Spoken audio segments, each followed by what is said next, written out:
Hello বন্ধুরা, সবাই কেমন আছেন? আশা করি সবাই ভালো আছেন। আমিও আপনাদের দোয়ায় আলহামদুলিল্লাহ ভালো আছি। আমি আর্মেনিয়া থেকে গাজী তামিম বলতেছি। তো আজকে আপনাদের সাথে কিছু জিনিস শেয়ার করব। চলেন আমাদের ঘোরাগোলাকে দেখে আসি। আর আপনার আর্মেনিয়াতে ওয়েদার বলতে এখনও ঠিক হয় নাই, ঘুরি ঘুরি বৃষ্টি পড়তেছে। বৃষ্টির দিনেও ঘোরাগোলাকে দেখাশোনা করতে হচ্ছে, খাবার টাবার দেওয়া লাগতেছে। তো আমাদের মধ্যে এই যে দেখুন, এটা হচ্ছে আমাদের টুরিস্ট জোন। এর মধ্যে গার্ডেন আছে, তারপর আপনার গ্রিন হাউস আছে। এই যে পাশে ভাল্লুকের ঘর, এখানে অনেকগুলো ভাল্লুক আছে।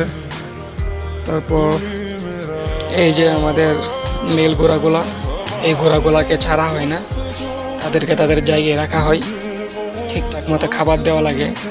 আর আমাদের যে ফিমেল ঘোড়াগুলো আছে, এইগুলাকে সকাল 9টায় ছাড়া লাগে, বিকাল 5টা 5:30টার মধ্যে বাসায় আনা লাগে।